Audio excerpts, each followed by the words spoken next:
Hey guys, ये दूसरा video होगा इस प्लेलिस्ट का। और इस वीडियो में मैं आपको एक बेसिक्स ऑफ कंप्यूटर का कुछ नॉलेज देने जाऊंगा। जो भी आपको किसी प्रोग्रामिंग लैंग्वेज सीखने से पहले जो बेसिक कंप्यूटर नॉलेज होने चाहिए आपको, इस वीडियो में मैं स्पेसिफिकली उन सारे टॉपिक्स को कवर कर रहा हूँगा। तो आपको लेट्स सी कि आज क्या देखने वाले हैं। एक बेसिक नॉलेज क्या होनी चाहिए आपको कंप्यूटर की before learning any kind of computer language. तो हमारा आज का जो एजेंडा रहेगा वो होगा understanding the basics of computer after concept of operating system. Operating system एक वैसे तो ये बहुत बड़ा कॉन्सेप्ट है। पूरा बिना ऑपरेटिंग सिस्टम के कंप्यूटर आज तो चल नहीं सकता। मेरे कहने का ये मतलब वो स्टार्ट होगा बट आप कुछ कर नहीं पाओगे। तो बेसिक्स ऑफ ऑपरेटिंग सिस्टम कुछ सीखेंगे, उसके बाद प्रोग्रामिंग लैंग्वेज का थोड़ा ओवरव्यू डालेंगे कि क्यों प्रोग्रामिंग लैंग्वेज को क्यों इंट्रोड्यूस किया गया। ऐसा नहीं है कि प्रोग्रामिंग लैंग्वेज आया तभी कंप्यूटर चलता था, कि पहले क्या होता था और अब क्या होता है। मैं सिर्फ ये सारे टॉपिक्स को कवर करूँगा। सो चलते हैं फॉरवर्ड अगले स्लाइड पे। तो सबसे पहले होता है कंप्यूटर का डेफिनेशन। हर चीज़ की एक डेफिनेशन होती है। तो देखते हैं कि कंप्यूटर का डेफिनेशन क्या होता है। सॉरी। तो अगर हम बात करें कंप्यूटर की डेफिनेशन की, तो आप बहुत सारे बुक में लिखे हुए देखोगे कि कंप्यूटर इज़ इलेक्ट्रॉनिक डिवाइस। ये गलत नहीं कह रहा हूँ मैं इसको, ये गलत नहीं है, ये बिल्कुल सही है। बट कंप्यूटर अब सिर्फ यही नहीं रह गया है। अगर हम बात करें कंप्यूटर को, तो पहले के कंप्यूटर में और अब के कंप्यूटर में बहुत सारी डिफरेंस है। आप देखोगे कि पहले का कंप्यूटर उतना ज़्यादा टास्क नहीं कर पाता था जितना कि आजकल का मॉडर्न कंप्यूटर कर रहा है। पहले के कंप्यूटर में ये सारी कैपेबिलिटी नहीं थी कि आपको पहचान पाए, बट जो अभी का कंप्यूटर है वो आपको पहचानने में सक्षम है। हाँ, तो अगर बात करें डेफिनेशन की, तो अभी हम कह सकते हैं कि computer is a substitution of human brain. बिल्कुल ये ह्यूमन ब्रेन की तरह ही काम करता है। जैसे आपका ब्रेन आप किसी भी चीज़ को पहचानने में सक्षम है आजकल, किसी आदमी को पहचानने में या फिर किसी ऑब्जेक्ट को डिटेक्ट करने में। वैसे भी आजकल के कंप्यूटर आप देखते होंगे कि किसी भी ऑब्जेक्ट को डिटेक्ट करने में सक्षम है। अब तो आजकल ऐसा सिस्टम आ गया है कि आपके पास हेलमेट नहीं है तो ऑटोमेटिकली आपका चालान कट जाता है और आपको पता भी नहीं चलता। तो ये सब चीज़ कंप्यूटर की वजह से ही पॉसिबल हो पाया है। बेसिकली इसको आर्टिफिशियल इंटेलिजेंस कहते हैं। तो टाइप्स की बात करें अब कंप्यूटर की, तो कंप्यूटर की बेसिकली जो टाइप्स है वो हर एक चीज़ पे डिपेंड करता है। आप कंप्यूटर के जो उसका जो साइज़ होता है उसके हिसाब से बात करें, तो उसमें आ जाता है आपका सुपर कंप्यूटर जो बहुत बड़ा होता है, mini computer, main frame computer, micro computer, ये सारे टाइप्स होते हैं। ये साइज़ के पे डिपेंड करता है। टेक्नोलॉजी के हिसाब से डिजिटल कंप्यूटर, हाइब्रिड कंप्यूटर और एनालॉग कंप्यूटर, ये सारे टाइप्स होते हैं। इन सब चीज़ों में डिटेल नहीं जाऊंगा, क्योंकि अगर मैं डिटेल चल गया तो बहुत बड़ा ये वीडियो बन जाएगा। तो अगर पार्ट्स की बात करें तो कंप्यूटर में स्पेसिफिकली कहा जाता है कि दो पार्ट्स होते हैं, एक फिजिकल और लॉजिकल। जैसा कि आप जानते हैं कि जनरल मीनिंग ऑफ फिजिकल और लॉजिकल का क्या होता है। फिजिकल मतलब वो जो एग्जिस्ट करता है, जो आपके पास प्रेजेंट है, जिसको आप छू सकते हैं। लॉजिकल ये यानी लॉजिक जो हमारे दिमाग में तो है बट उसको हम छू नहीं सकते। तो फिजिकल पार्ट में वो हो गया, ये जितने भी हार्डवेयर्स होंगे आपके, वो सारे आपके फिजिकल पार्ट्स में आ जाएंगे। जैसे आपका कीबोर्ड, माउस वगैरह हो जाएगा, फिजिकल पार्ट हो गया।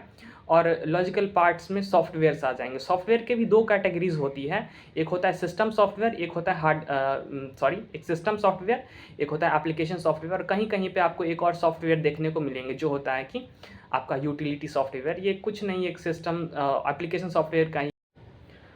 तो चलिए अब चलते हैं स्टोरेज पे। स्टोरेज थोड़ा सा इम्पोर्टेंट टॉपिक है इस सेशन का। इस वजह से मैं ये तीनों डेफिनेशन, टाइप्स और पार्ट्स वाले कॉन्सेप्ट को जल्दी में कर दिया। तो स्टोरेज क्या होता है कि स्टोरेज दो तरीके का होता है कंप्यूटर में, एक प्राइमरी स्टोरेज, एक सेकेंडरी स्टोरेज। प्राइमरी स्टोरेज वो होता है कि जिसमें आपका जो प्रोग्राम होता है वो रनिंग टाइम में जहाँ एग्जिस्ट करता है, यानी जो आपका जो प्रोग्राम होगा वो कहीं स्टोर रहेगा, जैसे सेकेंडरी डिवाइस में स्टोर रहेगा। बट जब आप उस पर क्लिक करते हो तो वो आ जाता है आपका प्राइमरी स्टोरेज रैम में, जिसको हम बोलते हैं रैम में। और उसके वजह से वहाँ से आपको एक्सेसिंग मिलती है, यानी वहाँ से हम उसको एक्सेस कर पाते हैं। और प्राइमरी स्टोरेज जो होता है वो बहुत फास्ट होता है, और जो आपका सेकेंडरी होता है वो थोड़ा स्लो होता है एज़ कम्पेयर टू प्राइमरी। इसमें एक कॉन्सेप्ट होता है कि मेमोरी हायरार्की। अगर मैं वो उस कॉन्सेप्ट को डिस्कस नहीं करूँगा, क्योंकि मैं ये कॉन्सेप्ट में थोड़ा सा वास्ट हो जाता है और मैं ये नहीं समझा कि ये आपके लिए थोड़ा काम का होगा, क्योंकि आपको सिर्फ प्रोग्रामिंग पढ़नी है। तो स्टोरेज टाइप्स में हमने सीखा कि स्टोरेज 2 टाइप के होते हैं, प्राइमरी और सेकेंडरी। स्टोरेज हमारा एक होता है रैम और रोम, जो होता है वो प्राइमरी होता है। बाकी आपके हार्ड डिस्क हो गया, हार्ड डिस्क में भी एचडीडी हो गया और एसएसडी हो गया, जो आजकल फेमस है। एचडीडी में भी बहुत सारे होते हैं, एसकजी होता है, साटा पाटा, ये सारे। तो स्टोरेज टाइप्स आपने बता दिया। एक चीज़ याद रखिएगा कि जब भी प्रोग्राम, अगर कोई भी प्रोग्राम जैसे आप फेसबुक को ओपन करते हैं, वो स्टोर रहता है सेकेंडरी डिवाइस में, बट आपको जब तक वो प्राइमरी मेमोरी में नहीं आएगा तब तक वो एग्जीक्यूट नहीं करेगा, तब तक आपका फेसबुक या फिर कोई भी एप्लीकेशन ऑन नहीं होगा। तो चलिए चलते हैं अब अपने नेक्स्ट पार्ट पे। तो ऑपरेटिंग सिस्टम। ऑपरेटिंग सिस्टम बहुत इम्पोर्टेंट है as a point of view of any kind of programming language. So तो चलते हैं। क्या इंट्रोडक्शन में यही कहेंगे कि ऑपरेटिंग सिस्टम वो होता है, अब सिंपल भाषा में आपको समझाऊँ तो ऑपरेटिंग सिस्टम वो होता है जो आप यूज़र को, यूज़र यानी आप, जो यूज़र को हार्डवेयर के साथ इंटरेक्ट करवाता है। हार्डवेयर कहने का हमारा ये मतलब प्रिंटर जो हो गया आपका, जो मॉनिटर हो गया, वो सब आपके हार्डवेयर कंपोनेंट्स हैं। कैसे आप किसी आइकन पे क्लिक करते हो, आपका प्रिंटर में प्रिंट होना स्टार्ट होता है। तो आपने क्लिक किया बट वो प्रिंटिंग करना स्टार्ट कौन कर दिया? प्रिंटर। तो ऑपरेटिंग सिस्टम वो चीज़ होता है, वो सॉफ्टवेयर होता है, ये एक तरीके का सिस्टम सॉफ्टवेयर है। तो वो सॉफ्टवेयर होता है जो एक यूज़र को हार्डवेयर से इंटरेक्ट करवाने में मदद करता है। बिना ऑपरेटिंग सिस्टम पे के आप कंप्यूटर नहीं चला सकते। मैं ये नहीं कह रहा कि बिना ऑपरेटिंग सिस्टम के कंप्यूटर ऑन नहीं होगा, वो होगा बट आपके यूज़ करने लायक नहीं होगा। तो चलिए, ऑपरेटिंग सिस्टम क्यों रिक्वायर है? ऑपरेटिंग सिस्टम रिक्वायर है यूज़र फ्रेंडली के लिए, यूज़र को many kind of task perform करने के लिए, यानी कंप्यूटिंग ईजी बनाने के लिए हमारा ऑपरेटिंग सिस्टम यूज़ है, यूज़र को हार्डवेयर से इंटरेक्ट करवाने के लिए।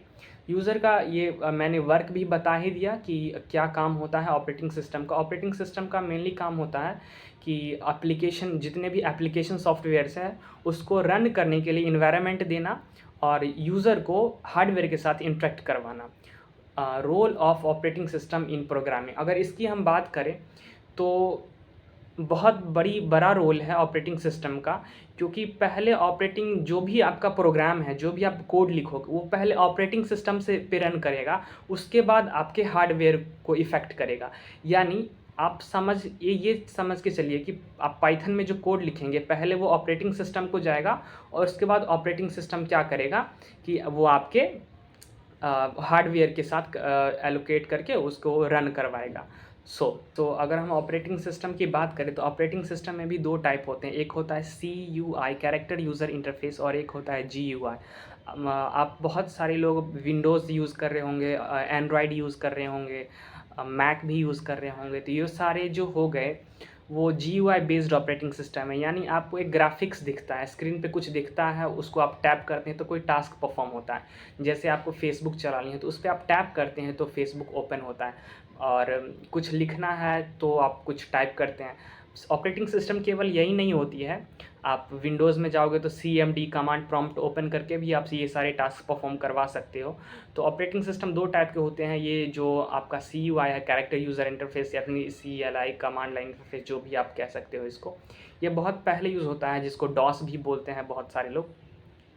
तो मैं सिर्फ यही बताना चाहूँगा कि आप अगर कभी-कभी आपको CLI अगर एडवांस प्रोग्रामिंग करोगे तो आपको कैरेक्टर यूज़र इंटरफेस की भी ज़रूरत पड़ेगी, बट आपको GUI में भी काम चल सकता है। तो चलते हैं प्रोग्रामिंग लैंग्वेज। तो प्रोग्रामिंग लैंग्वेज क्या होता है? सबसे पहले लैंग्वेज क्या होता है?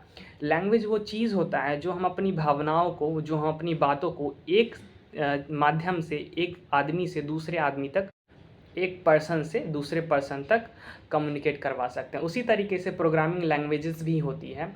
प्रोग्रामिंग लैंग्वेजेस क्या होती है कि जैसा कि मैंने बताया कि यूज़र को हार्डवेयर के साथ इंटरेक्ट करवाने के लिए ये जो था, उसी तरीके से प्रोग्रामिंग लैंग्वेज भी होता है। तो प्रोग्रामिंग लैंग्वेज को अगर डिफ़ाइन आप करना चाहेंगे तो प्रोग्रामिंग लैंग्वेज कुछ ऐसा होता है कि वैसा लैंग्वेज जो मशीन को समझ में आए, जो कंप्यूटर को समझ में आए। तो सबसे पहले जो हमारा यूज़ होता था बहुत सालों पहले, वो हमारा होता था मशीन लैंग्वेज। हमारा वो था जो बहुत सालों पहले यूज़ होता था। बहुत सालों पहले मतलब जिस समय कंप्यूटर का यूज़ हुआ ही था। आप कुछ भी लिखोगे कंप्यूटर में तो आपका कंप्यूटर वो नहीं समझेगा। जैसे आप किसी को हाय लिखते हो, भेजते हो, तो कंप्यूटर आपका वो हाय नहीं समझ रहा है, वो अभी भी समझता है 0-1 का कॉन्सेप्ट ही, वो ऑफ या ऑन, लो वोल्टेज या फिर हाई वोल्टेज का ही कॉन्सेप्ट वो समझता है। 0 मतलब ऑफ यानी लो वोल्टेज, 1 मतलब एक यानी हाई वोल्टेज, या फिर आप उसको ऑन कह सकते हो। क्योंकि ये कंप्यूटर ट्रांजिस्टर्स पे चलते हैं तो इस वजह से ये अभी भी यही सारे कोड समझते हैं। तो मशीन लैंग्वेज का कॉन्सेप्ट ये था कि बहुत समय पहले जो प्रोग्रामिंग थी बहुत डिफ़िकल्ट थी। लोग जो प्रोग्राम्स लिखते थे तो 0101 के फॉर्म में ही लिखते थे। उसके बाद हमारा जो कॉन्सेप्ट था ट्रांसलेटर का आया। क्योंकि प्रोग्रामिंग 0101 लिखने में बहुत सब लोग लिख नहीं पाते थे, बहुत डिफ़िकल्ट था प्रोग्रामिंग। तो लोगों को लगा कि मेरा कंप्यूटर बनाने का कोई मकसद ही नहीं है। जो उस समय के साइंटिस्ट थे उनको लगा कि कंप्यूटर इतना ज़्यादा फेमस नहीं होगा, लोग इनको यूज़ नहीं करेंगे। तो उन्होंने ट्रांसलेटर का कॉन्सेप्ट लाया। एक ट्रांसलेटर वो होता है जो दो लोगों की भाषा को समझता है और एक लोग को दूसरे लोग से कम्युनिकेट करवाते हैं।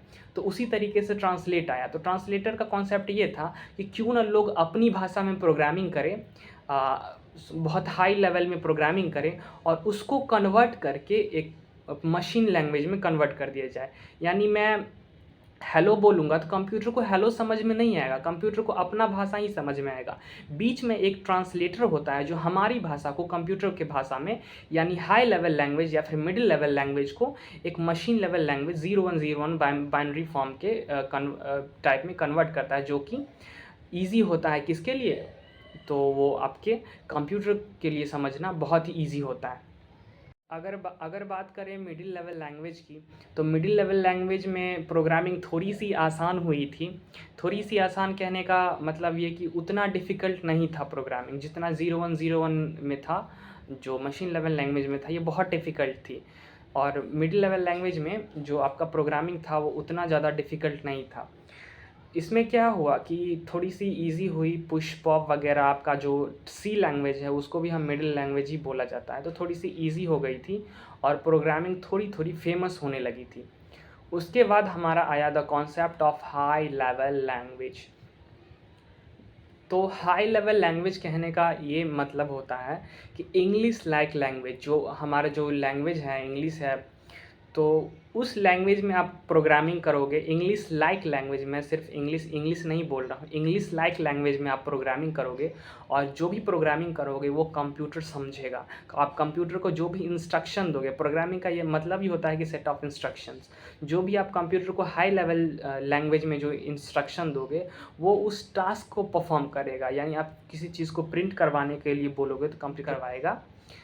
तो ये था कॉन्सेप्ट आपका बेसिक कंप्यूटर का। जो भी आप कंप्यूटर का नॉलेज होना चाहिए, आप किसी भी बैकग्राउंड से है, तो मैं आपको एक ओवरव्यू दे दिया कंप्यूटर का। अगर आप इस चीज़ों को ध्यान में रखोगे, और ध्यान में रखना थोड़ा सा ये रहेगा, नेसेसरी रहेगा, क्योंकि मैं आगे भी वीडियो में बताऊंगा कि इंटरप्रेशन प्रोसेस की कंप्यूटर कैसे पाइथन कैसे प्रोग्रामिंग लैंग्वेज को इंटरप्रेट करता है, एक हाई लेवल लैंग्वेज से मशीन लेवल लैंग्वेज यानी लो लेवल लैंग्वेज में कैसे कन्वर्ट करता हूँ। ये चीज़ मैं आगे वीडियो में ही बताऊंगा, बट इतना चीज़ आपको जानना ज़रूरी था कि रैम क्या होता है। एक चीज़ ध्यान में रखिएगा कि कंप्यूटर कभी भी जो अपना प्रोग्राम एग्जीक्यूट करता है तो रैम में ला के ही एग्जीक्यूट करता है। Thank you so much.